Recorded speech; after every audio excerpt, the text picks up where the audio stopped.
the Tide Talk podcast. Stacey Blackwood with Jake Thomas here to preview the Goodyear Cotton Bowl Classic between Alabama and Cincinnati, the playoff semifinal matchup there between the 1 seed Alabama and the 4 seed Cincinnati. Jake, what's happening, brother? Did you have a good Christmas? Man, it was a kind of a somber Christmas for us. My wife got the flu, so we kind of had to hunker down. But she's a lot better now. So we survived that. But other than that, I got to spend time with her and our puppy. So other than that, it was a good Christmas. But how about you, man? How'd y'all's Christmas go? Oh yeah, my parents are divorced, my wife's parents are divorced, so we Hmm. were all over North Alabama over the Yeah, Christmas holiday. But no, it was fantastic. The kids had a great time, so uh, it was a lot of fun. But good. we're looking forward to the new year. Of course, New Year's Eve, big time game, Jake. Yeah, Alabama and Cincinnati.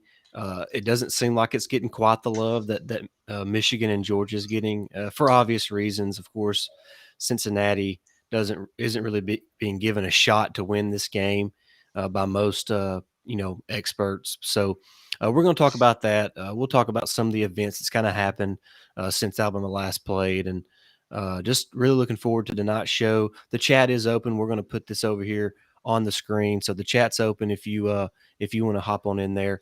We're only going to go about 30 minutes because there's other shows that are coming up that's a part of the Y'all's Conference Network, and we want to make sure that everybody can watch those as well. yeah. For the just a little quick programming note, we are with the Y'all's Conference Network. We're teaming up with Hmm. those guys to echo different channels, so you're going to be seeing all sorts of different teams being covered here on the Tide Talk Podcast YouTube Yeah. channel. So just make sure you subscribe to the Tide Talk podcast on YouTube and to the Y'all's Conference Network as well, so you don't miss any of the stuff that's going on there. But we're glad to be on there. We're also back on the podcast platform as well. We've got everything moved over from Believe, so you can now find our complete catalog of episodes, there on podcast form. So make sure you do, if you listen to us on podcast platform, leave us a 5-star written review on Apple Podcasts, and Spotify now has a review section as well. Leave us a 5-star review there if possible. All right, Jake, let's just dive right into the game and kind of what's been happening. Despite all of the distraction that Alabama's kind of had leading up to this game, there's a lot of injuries. Of Yeah. course, Doug Marrone and Bill O'Brien had tested positive for COVID, but now Bill O'Brien is with the team. But despite all those distractions, it seems like this team is very focused. What's the feel that you've gotten from this team leading up to this game? They're locked in and focused. I mean, if you heard what Will Anderson said in the interviews the other day, I mean, he's ready, and to me, it sounds like he's going to get his defense ready regardless. I mean, that kid is only a sophomore, and I mean, he's already talking like he's a 30-year or like a 10-year vet in the NFL. I mean, he has bought into Saban's, the process as we call it, and he's just a great disciple for this. For this team, and he's become a leader. And like I said, he's only a sophomore. I mean, how many sophomores do you see step up? In the like he has this year and be an outspoken leader. It's great to see. But to me, this team is locked in. They're ready, and like Will said, it seems like we're still kind of being disrespected a little bit. So they've got that edge, and they've got a point to prove still to people. So I think they're going to prove it Friday. And I mean, if they play their game, it's going to get ugly. It's going to get ugly quick. Yeah, I'm with you. It seems like from all most time Alabama players say all the right things, but they seem Right. to be saying all the right things. They seem to be locked in, and a lot's happened, Jake. I mean, Yeah. Bryce has won the Heisman. Yep. COVID has kind of had another outbreak. Bowl games are being canceled left and right. Yep. Uh, Players are opting out all across the country. Uh, a lot's been, Alabama has several injured players, so a lot has happened. But it seems like those guys are still focused. They're still just really focused on the task at hand and ready to play on Friday. So I'm excited, Jake. It's crazy in this playoff era, Jake. We've only missed the playoff one time. That's insane. It's crazy to think It about how is. it's become a norm for us Alabama fans, and for fans of other programs, they don't really get to experience this every year, and it just seems like another season for us Alabama fans. So Yeah. It's incredible to think about. Of course, this is Cincinnati's first time in the playoff, the first time a Group of 5 team has made the Hmm. playoff. Do you think that that will, fuel the fire for them? Do you think that's any kind of advantage for them?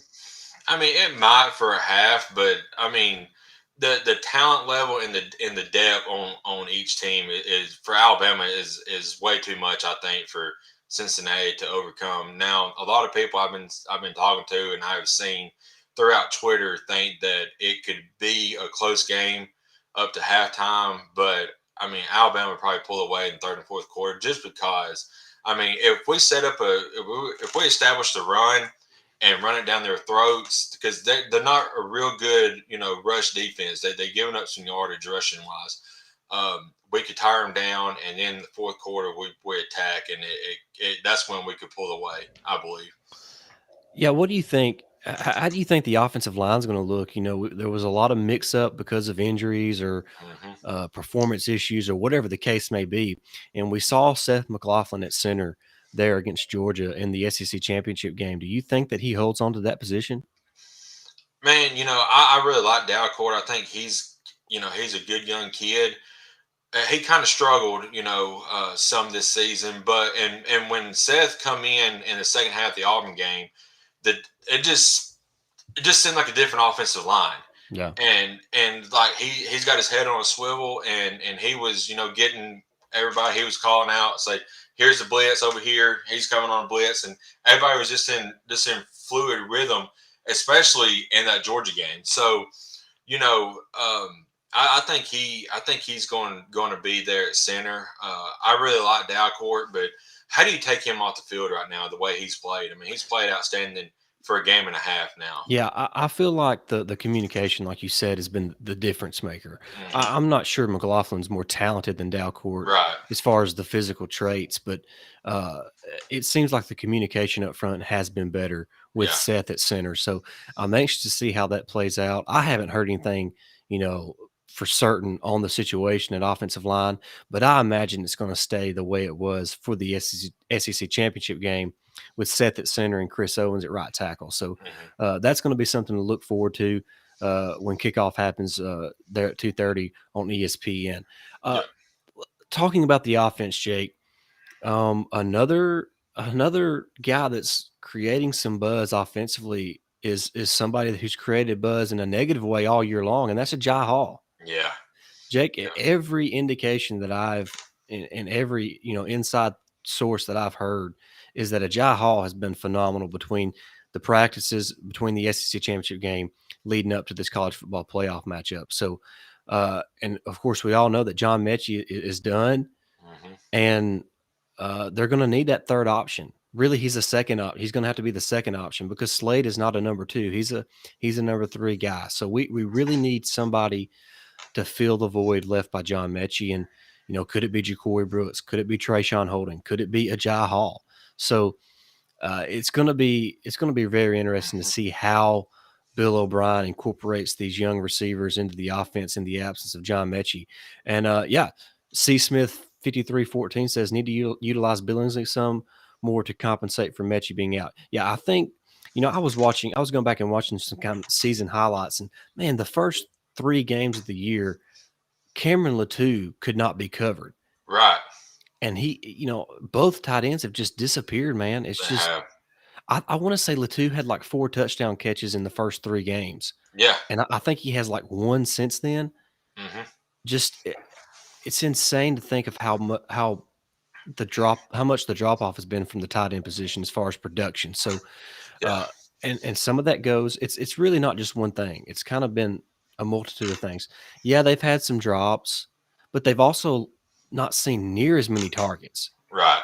So just going to be interesting to see how that happens. But I think you also have to point out that Jamison Williams really come on strong. He did. I guess around the Texas A&M game, and beyond, he really become a dominant wide receiver who had to see a bunch of targets, because that's just, you got to get your guys the ball, and he's a dude, man. I mean, Yeah. if he touches the football, he has a chance to take it to the house. So Yep. you got to find him as many targets as possible. And of course, Mechie has 96 receptions on the year. So, Wow. there's only one ball to go around, and you still want to try to incorporate some running game. So I get it, but I'm with C. Smith 53-14. We need to find a way to utilize Billingsley and also Cameron Latou, from that tight end position.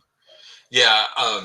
I would say this, and I said this in our other another chat that I'm in, but you know, and that Georgia game, I was very impressed with Slade Bolden. You just said that he's not a number 2 option, but he's a great number 3 in that slot.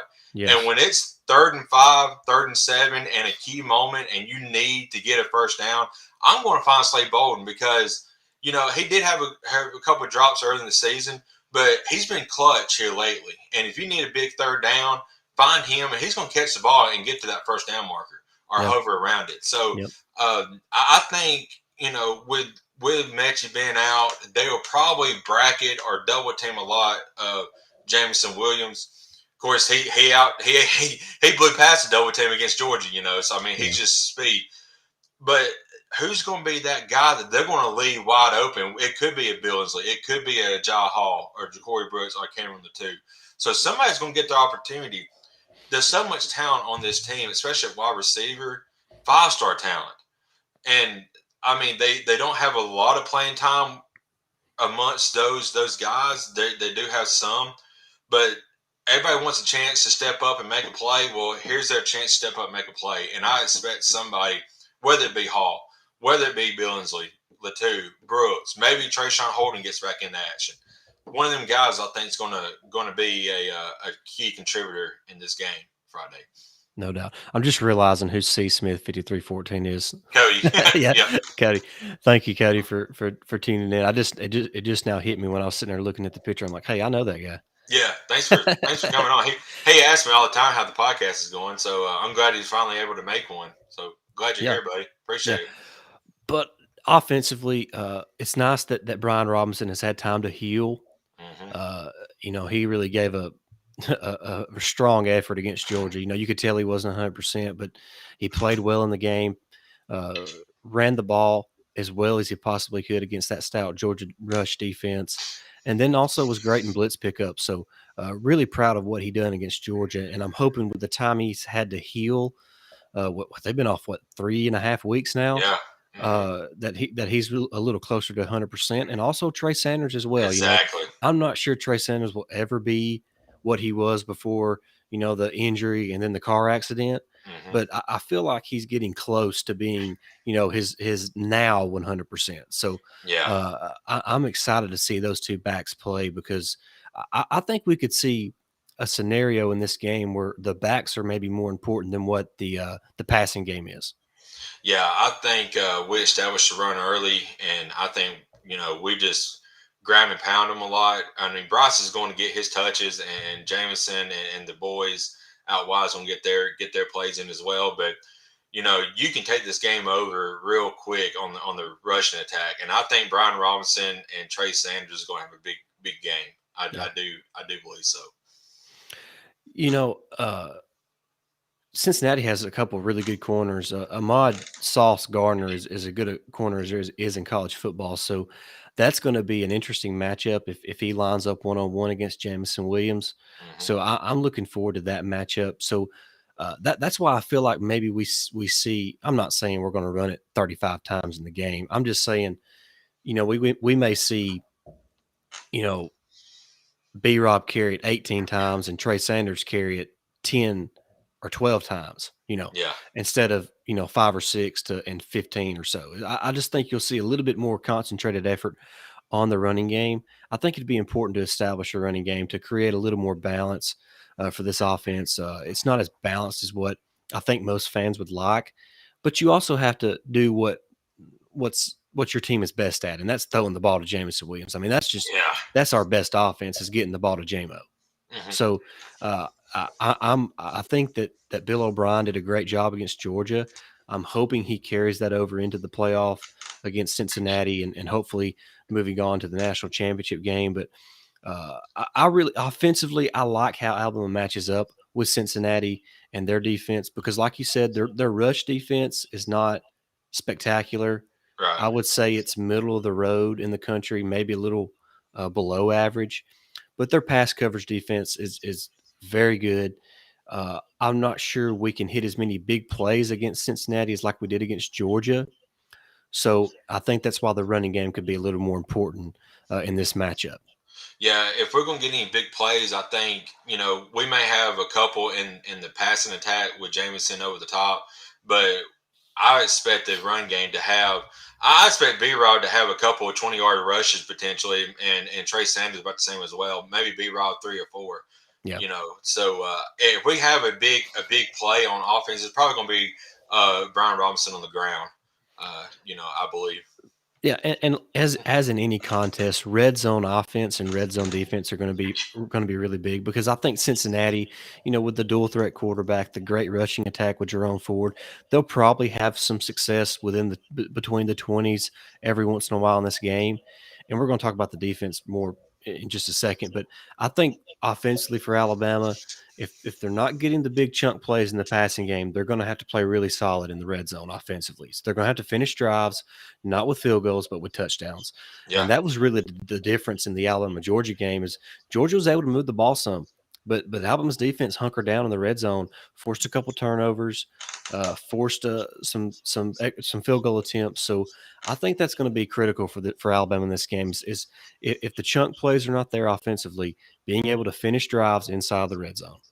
absolutely. And we have gotten a lot better in the red zone the last couple of games. Since that Texas A&M fiasco, we threw it 3 times in the red, like at the 3 yard line. But you know, when you get inside the 20, it kind of becomes more compact. To get any yardage besides running the ball, especially passing, because the defense is a lot tighter. It's not a lot spread out. Yeah. So.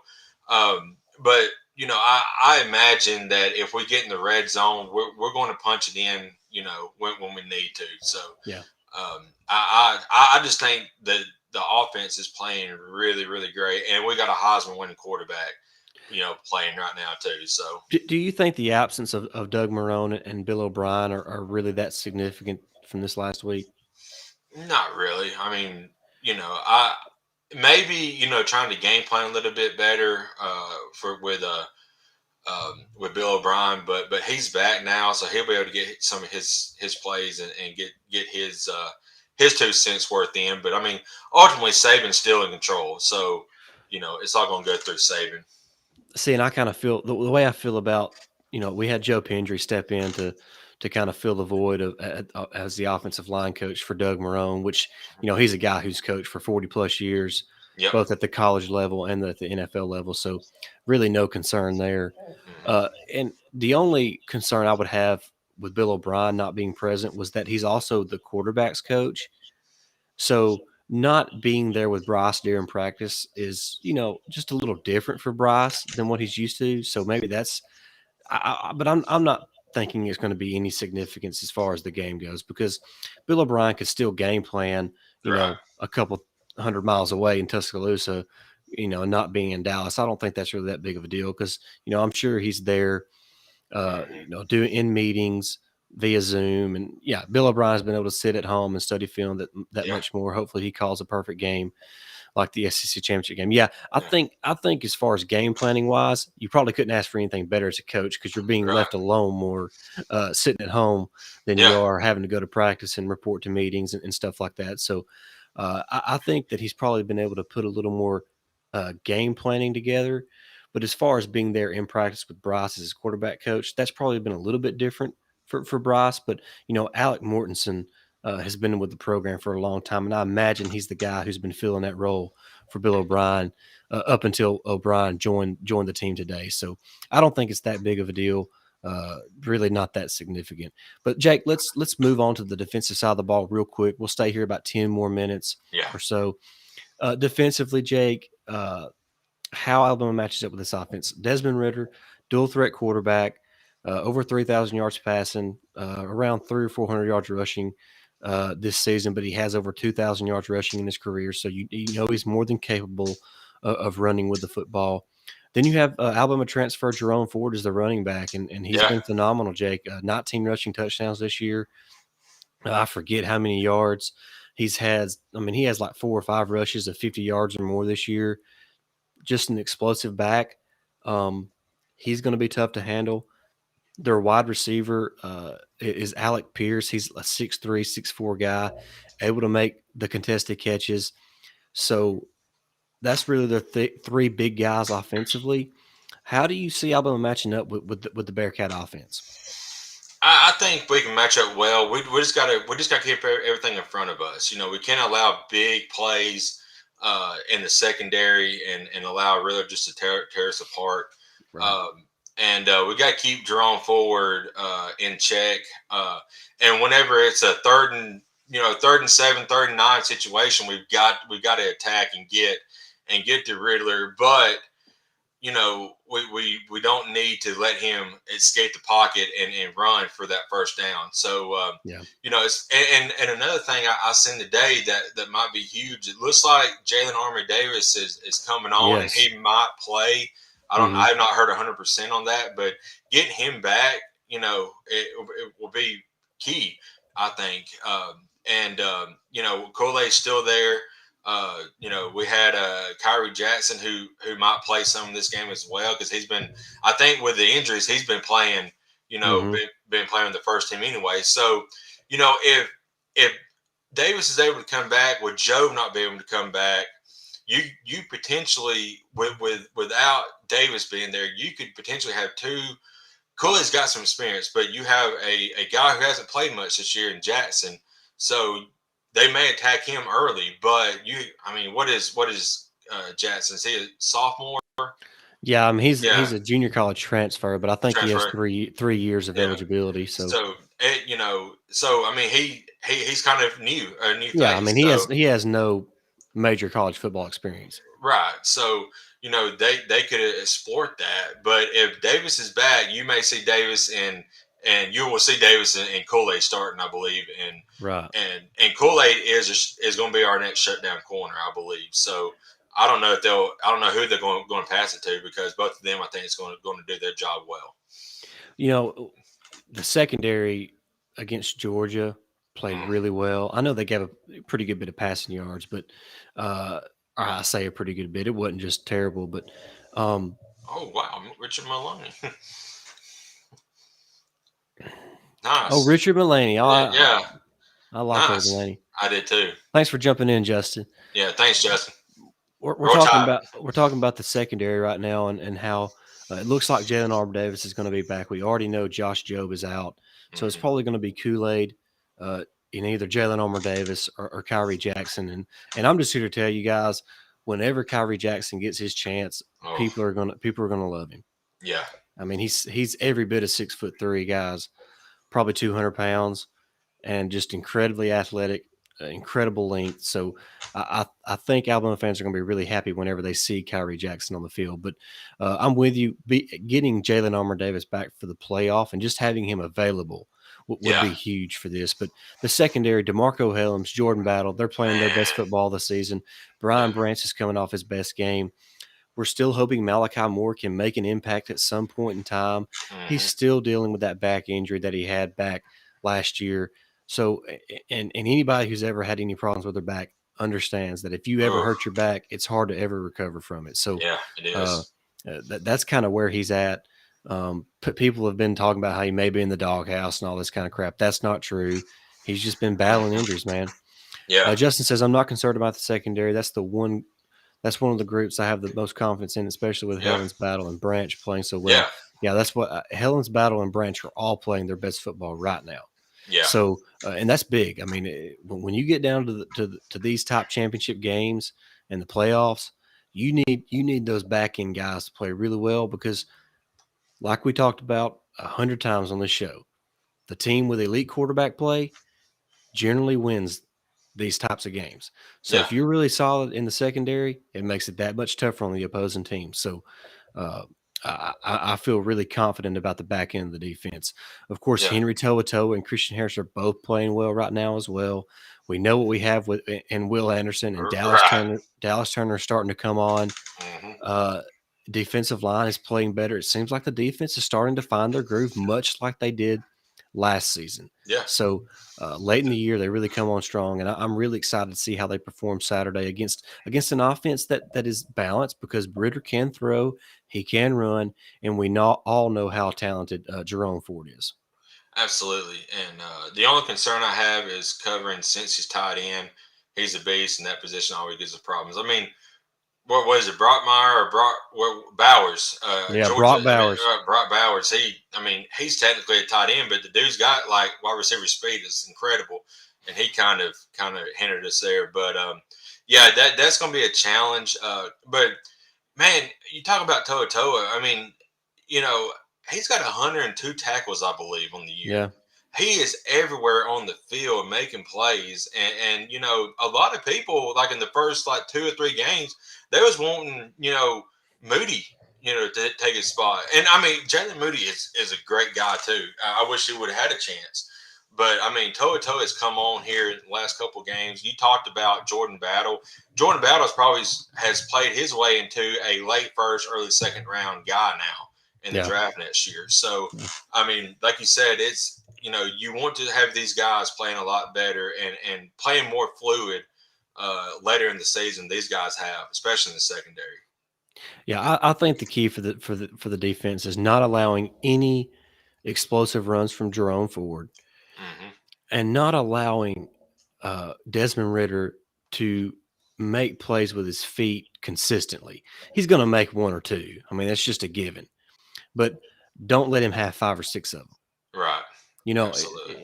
If you can limit it to one or two plays that he makes with his feet that extend drives or something like that. But if you give up five or six of them, your defense is going to be on the field a long time, and that means Bryce Young's not on the field. So I think it's about containing the rushing attack of Cincinnati, both with Jerome Ford and then the escapability of Desmond Ritter's. Because Yeah. I'm with you guys. I think the secondary is going to be fine. I think we'll be okay on that part of it. And we all know our rush defense is really good. But Jerome Ford is going to come out with something to prove because he come from Alabama. He's going to be extra geared up for this contest. So I think he's going to play hard. He's going to run hard, and Alabama's going to have to come. They're going to have to come heavy-handed to bring him down. So Absolutely. I'm looking forward to that matchup there. Absolutely. And one thing I have said since the emergence per se of Will Anderson, but my key is how does Cincy and any team moving forward, how do they game plan to stop Will Anderson? Because I mean, he's a menace in the backfield. I mean, every single play it seems like he's in the backfield. So, you know, what are they going to do with him, and how are they going to slow him down? Yeah. And we talked about if you slow him down, then you have Dallas Turner on the other end who's going to get in the backfield. So Yep. those two guys are playing outstanding right now, blitzing the passers, and we touched a little bit about the defensive line, but I mean, Mathis has played outstanding, and if Boygby's starting to come on, he don't have a lot of stats this year, but he did what he needed to do in the Georgia game, and Yeah. I was glad to see that. Yeah. The Georgia game was his best game of the year. Absolutely, and LeBron Ray. Talking about injury, he's looks like he's getting 100%, and so is Helens. You saw Helens with that Yeah. ankle early in the season; it was hindering him a good bit, and he was kind of struggling. Now he's 100% healthy, and he's a missile back in I, that back I, end. I think Fedarian Mathis is probably one of the most underrated defensive players in the Yeah. country, Hmm. and Byron Young is probably one of the most unappreciated players on Alabama's Yes. entire team. Yeah. Uh, Young definitely doesn't get any of the credit he deserves, and Hmm. Mathis nationally doesn't get the credit he deserves. I mean, he's as good a defensive tackle as there is in college football, Yep. and you can't convince me otherwise. So Yeah. I don't care what Georgia fans think about their big number 99, Jordan Davis, who's got just a couple more tackles on the year behind the line of scrimmage than I do. and he was pretty much set on the sideline the whole second half of that game because he couldn't breathe because he was, we was keeping up tempo and keep him off the field because I mean when you run out tempo, the big boy like that, it's Yep. hard for them to keep their breath. And I know I'm a big boy, and me walking daily, it's kind of hard to keep my breath up. So yeah, I know he's a lot better shape than I am, but he's still a big old boy. And Yeah. so All right. We're getting down to prediction time, Jake. Um, Alabama's favorite, I think 13.5 is the last line I saw, somewhere around that range, around 14. We'll just say 14 for the purposes of this show, Jake. Do you think Alabama covers the 14? absolutely, I think they roll and they roll big. I have joked all week, with some guys at work that Alabama's going to win this game by 40. I mean, it would be tough to win by 40, but I can see it being a 27 to 30 point game. I mean, Yeah. I know Cincinnati is a good team, but I mean, again, who they played? I mean, their schedule. I mean, you can't really say. I mean, Notre Dame's a good team, but they weren't going to beat them. What, Houston, Jake? they Jake, struggled against Auburn today. well, So, I'm going to tell you. I'm going to tell you this, Jake. mhm, No, they did beat Notre Dame at Notre Dame. That's fine. But Notre right. Dame's quarterback went out at halftime, didn't play the Hmm. second half. If Yep. Cincinnati had to play Notre Dame at the end of the season, I think Notre Dame would have won. Yeah. Yep.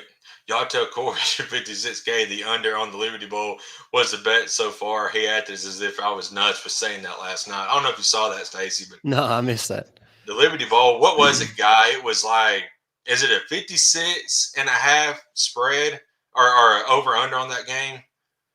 And yeah, he was, Corey was like, yeah, I'm going to take the over on that. But as you say, it's not that big right now. So 56.5 is what I thought. Yeah. That's crazy. Justice says, "Do you guys want to do a joint post game show?" Hey, Hey, if that is New Year's Eve, so we'll just kind of have to play that one by ear. We'll have to see how. Um, what's the best way I can put this? Uh, put together, I still am after the game. yeah, I don't have nothing planned, so I mean, I'm available if you want to do something. But I've cleared my slate after the Alabama game because I might be like you. I may have to recover a little bit, but so. But But what you, prediction wise, I yeah. think I think Alabama can win this game 42 to 21. So 21-point win for Alabama. Yeah, That's kind of where I'm going to. I'm going to say Alabama wins 38-17. So we're both thinking around a 21-point spread on the game. yeah. I just feel like Alabama's too strong on both sides of the football. Too much talent, too much depth.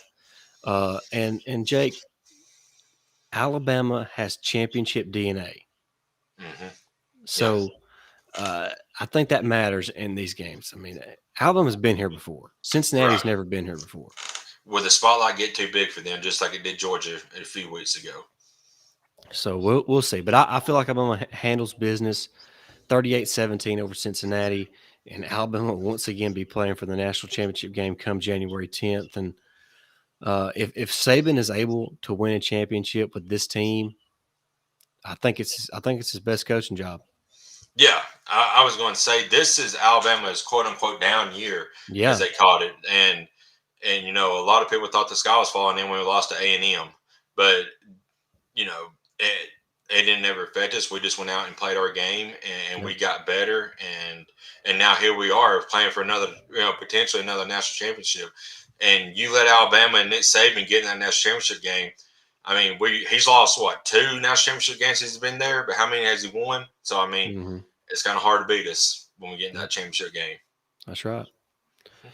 All right, that's going to do it for tonight's show, previewing the Cotton Bowl between Alabama and Cincinnati. Appreciate everybody that tuned in tonight. Appreciate everybody that uh, jumped in the chat. Guy called us, Bama embarrasses Cincy like they did Notre Dame a few years back. Yeah, it's Manti Te'o's fake girlfriend. I remember yeah, that. Hmm. yeah. She had about as much chance as tackling Eddie Lacy in that game as Manti Te'o did. Yeah, I think he had like two tackles that entire game. I mean, it was embarrassing for him. Yes, but we'll be back in the next few days to recap the Goodyear Cotton Bowl. Hopefully, Alabama comes out with a win. Really excited about the game on Friday. Of course, after Alabama plays Cincinnati, Georgia and Michigan will be coming up as well. They're playing down in Miami in the Orange Bowl. So Alabama will hopefully play the winner of that ball game. We'll see who that is. Real quick, Jake, who do you think wins that game? I think Georgia ultimately wins it, but I think it's going to be closer than what a lot of people think. Michigan's got a fairly stout defense, and they got a pretty good running game. So Alabama kind of exposed Georgia running the ball. So unless they get that fixed, it's gonna be a challenge early on. But I think Georgia pulls out a win. I'm with you. I think because the two teams are pretty much mirror images of one another. Hmm.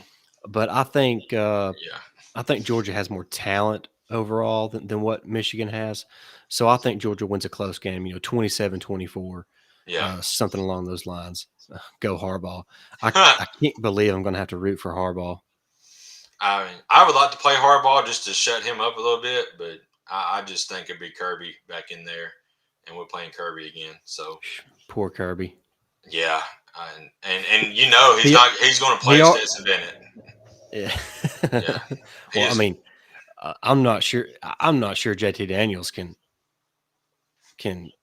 I mean, we could talk forever about this, but Jake, if you go back and watch that game, if JT Daniels is in that game against Alabama, he gets sacked about 5 times. Oh yeah, for I sure. mean, Stetson Bennett escaped the pocket several times in that game. Yeah, And that's something that JT is not as good at as Stetson is. So yeah. And real quick, Corey mentioned they was talking about that on Beast of the East last night, and him and Israel said pretty much that you know JT's more accurate.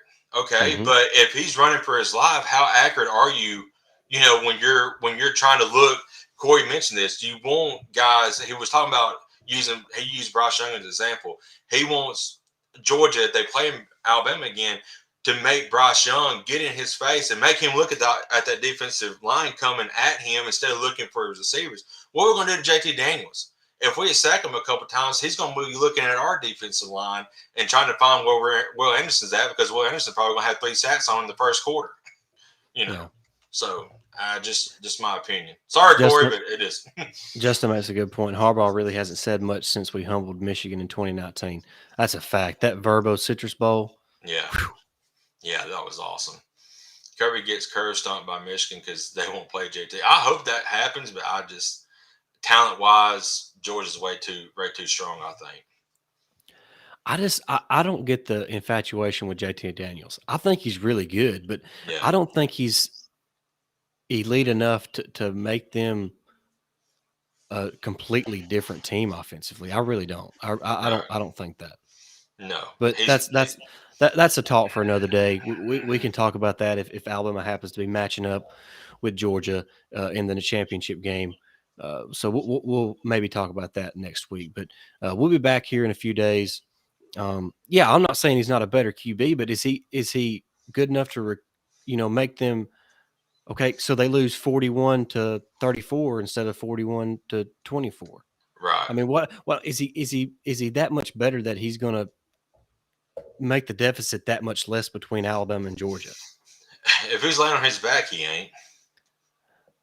That's my point. I'm not saying I Hmm. think JT Daniels is obviously a more I do. talented I do quarterback too. than what Stetson Bennett is, I do but too. I don't see how he is going to be that much of a difference maker. Take care of Baylor for us, guy. That's gonna be a good matchup too. Yeah, I'm looking for that. That's probably one of my favorite games. Yeah, That's not a part of the playoff. yeah, mine too. That should be fun. That's gonna be a D- fun one. Dave Aranda versus Lane Kiffin. That's going to be a lot of fun. Yeah, absolutely. I don't honestly don't see Kirby abandoning Bennett just yet. I don't either. I think he's going to stick with him through the whole entire thing. Federal Republic of Somalia. Yeah, Alrighty then. Don't know what we got some bots in here now, guys. Sorry about that. They get on every show now. Stevie, you got to fix this. Come on now, we got to get rid of these bots. Alrighty then. Oh my gosh. All right, guys. Hey, that's going to do it for tonight's episode. We're going to wrap things up now. Jake says 42-21. I say 38-17. Really looking forward to the matchup, Jake. Hopefully, everyone comes out with a win. We're going to head out now. Make sure you subscribe to the podcast on YouTube, Apple Podcasts, Spotify, wherever you listen to podcasts. Leave us those 5-star reviews on Apple and Spotify, and make sure you hit that thumbs up button, the notification bell on YouTube. All right, guys, that's going to do it. Roll Tide. Roll Tide.